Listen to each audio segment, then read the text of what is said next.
Let's learn maths with maths teacher.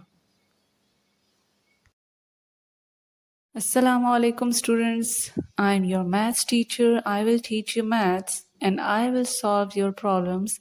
So please stay and learn with me. Thank you. Number 16, ये हमारे पास क्या है? Null matrix. जब तमाम एलिमेंट जीरो हो तो वो क्या कहलाता है? Null matrix. Which of the following are diagonal matrix? Diagonal matrix कौन से कहलाते हैं? जिनके डायगोनल एलिमेंट नोन हो. ठीक है, अब देखें यहाँ पे 1 2 3, तो इसमें हमारे पास ऑल एलिमेंट्स जो हैं वो ये डायगोनल. देखिए यहाँ पे और एलिमेंट जो है वो ज़ीरो है, सिर्फ मेन डायगोनल जो है नॉन है यहाँ पे, लेकिन यहाँ पे भी ज़ीरो है तो ये भी कंसिडर होगा. ये तमाम जो मैट्रिसेस हैं ये सारे जो हैं डायगोनल हैं. अब देखें के ज़ीरो ज़ीरो ज़ीरो के इस स्केलर भी नहीं है, डायगोनल भी नहीं है और आइडेंटिटी भी नहीं है, तो नन ऑफ दिस, इन तीनों में से जो है वो नहीं है, तो D is the right option.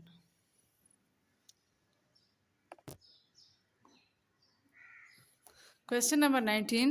If AB is equal to BA is equal to identity matrix and AC is equal to CA is equal to identity matrix, then what about B and C? अगर हमारे पास AB जो है वो बराबर है BA के और वो दो आइडेंटिटी मैट्रिक्स है, और AC जो है बराबर है CA के, वो भी आइडेंटिटी मैट्रिक्स है, तो इसका मतलब क्या है?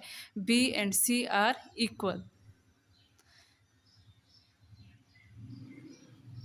ठीक है, बी और सी इक्वल हैं क्योंकि दोनों जो हैं वो आइडेंटिटी मैट्रिक्स के बराबर हैं. Question number 20. A b c is ये एक ही कॉलम है तो ये कॉलम मैट्रिक्स हो जाएगा जी. 1 4 7 2 5 8 3 6 1, अगर इसका हम डिटर्मिनेंट मालूम करें तो ये ज़ीरो के बराबर आता है. ये d is equal to zero है. ट्रांसपोज ऑफ रो मैट्रिक्स, अगर हम किसी भी रो मैट्रिक्स को ट्रांसपोज करें तो हमारे पास क्या आएगा? देखिए फॉर एग्जांपल हमारे पास ये है Z is equal to a b c, ये हमारे पास क्या है? रो मैट्रिक्स है. इसका हम ट्रांसपोज ले लें तो हमारे पास ये क्या आ जाएगा? कॉलम मैट्रिक्स में चेंज हो जाएगा. ठीक है, तो ये हमारे पास क्या हो जाएगा? Transpose. The transpose of row matrix is column matrix. For a square matrix A, if A square is equal to A, then A is called idempotent matrix. Idempotent matrix वो होता है जिसको अगर आप उसी का स्क्वायर ले लें उसी मैट्रिक्स का, वो फिर भी उसी के बराबर हो, तो इसका मतलब है कि ऐसे मैट्रिक्स को हम idempotent मैट्रिक्स कहते हैं. ठीक है, the transpose of a square matrix is, अगर हम किसी भी स्क्वायर मैट्रिक्स का ट्रांसपोज ले लें ए बी सी डी, अगर हम इसका ट्रांसपोज ले लें तो ये ए बी सी डी 2 × 2, इसके ऑर्डर पे कोई फ़र्क नहीं पड़ेगा. ठीक है, तो ये फिर भी स्क्वायर मैट्रिक्स ही रहेगा, तो ये क्या हो जाएगा? C option is the right option. Question number 25. The additive inverse of a matrix, आपको पता है एडेटिव इनवर्स का जो फार्मूला है 1 divided by determinant of A multiply adjoint of A is the right option. 26 - 1 4 7 2 is ये कौन सा? ये रो मैट्रिक्स है. ठीक है, अब हमारे पास 1 0 0 1 0, ये हमारे पास क्या? Identity matrix. The rank of a matrix हमारे पास ये कितने हैं? 4 × 4 है, तो हमारे पास इसका रैंक क्या होगा? 4. अगर हम इसकी इक्वेशन देखें तो x1 x2 x3 x4, तो हमारे पास ये रैंक 4 बनता है. The diagonal element of A matrix. अब देखिए डायगोनल हमेशा स्क्वायर मैट्रिक्स का होता है, तो ये क्वेश्चन ही गलत है, लेकिन फिर भी अगर इसके ऑप्शन आप देखना तो ये फर्स्ट और लास्ट बनता है इसका. ठीक है, लेकिन स्क्वायर मैट्रिक्स का डायगोनल होता है, तो इसमें से कोई भी ऑप्शन जो है वो ठीक नहीं है. D is the right none of this. ठीक है, if A is a non singular matrix then A inverse A is equal to A.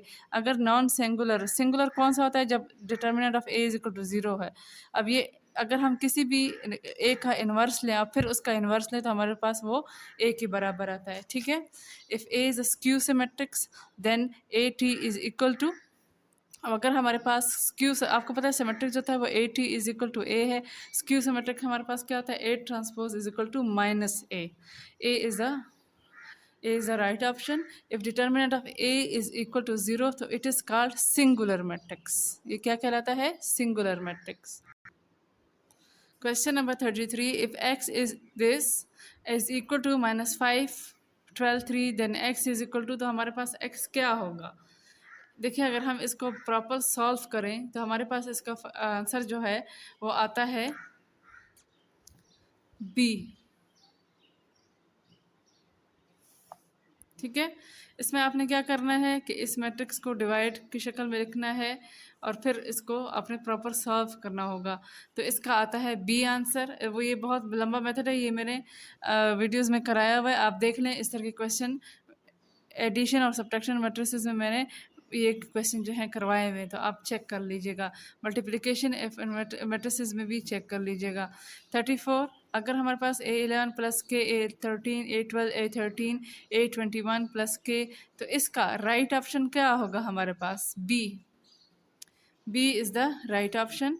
35, A matrix A over the field C in which A, अगर हम किसी भी matrices का हम लोग जो है कंजुगेट लें और फिर इसका ट्रांसपोज लें तो उसको हर्मिशियन मैट्रिक्स कहते हैं। इससे रिलेटेड मैंने जो है वीडियो जो है इसी टॉपिक से रिलेटेड अपलोड किया, आप काइंडली देख लो तो आपको ज़्यादा क्लियर हो जाएगा। अगर हम किसी भी मैट्रिक्स का पहले कंजुगेट लें और फिर इसका ट्रांसपोज लें तो हमारे पास हर्मिशियन मैट्रिक्स कहलाता है। If 2 - 2 4k is a singular matrix, singular matrix का इसका डिटर्मिनेंट जो है वो इक्वल टू 0 होगा। तो हम इसको इस तरह सॉल्व करते हैं, देखें। 2 - 2 4k, ये क्या कह रहे हैं? सिंगुलर मैट्रिक्स है तो determinant of A is equal to 0। तो ये 2k minus 2 4s are 8 minus 8 is equal to 0। तो 2k plus 8 is equal to 0। तो 2k is equal to minus 8 divided 2 on both side. तो हमारे पास k इज इक्वल टू -4। तो हमारे पास कौन सा राइट ऑप्शन होगा? बी।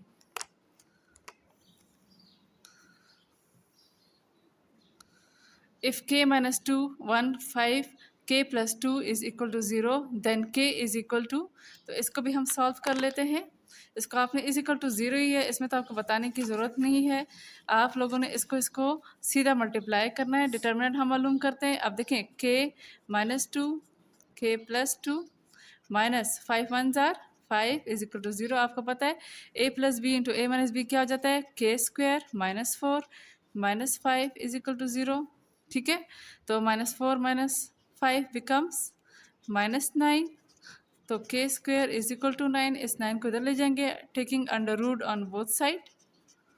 तो हमारे पास जाएगा k इज इक्वल टू +-3। तो हमारे पास जो राइट ऑप्शन होगा वो क्या हो जाएगा? +-3। Question number 38, A B C D E F G H I is equal to 6। D e f इसी के रोज़ को इन्होंने इंटरचेंज किया। फिर कहते हैं ये किसकी कॉलम? डेफिनेटली इसके कॉलम जो चेंज किए तो उससे क्वेश्चन को तो कोई फ़र्क नहीं पड़ा ना। अगर रो हमने चेंज किए तो इसका भी आंसर 6 ही होगा। ठीक है। If order of matrix a is 1 × 3 then order of a transpose, आपको मैंने कहा था ट्रांसपोज में कॉलम और रोज जो है आपस में इंटरचेंज हो जाते हैं। तो ये यहाँ आ जाएगा और रोज़ हमारे पास कितने हो जाएंगे? 3 और कॉलम हो जाएगा 1। तो 3 × 1 is the right option. Question number 40 for any non singular matrix R, matrix a और ए इनवर्स जो है वो, अगर कोई मैट्रिक्स नॉन सिंगुलर हो तो हमारे पास ए इनवर्स किसके बराबर है? ये आपको फार्मूला पता होना चाहिए। और इससे इन्वर्स ऑफ मैट्रिक्स से रिलेटेड मैंने वीडियो अपलोड किया, तो आप देख लें तो आपको क्लियर हो जाएगा। ये ए इन्वर्स मैट्रिक इन्वर्जन का ये फार्मूला है।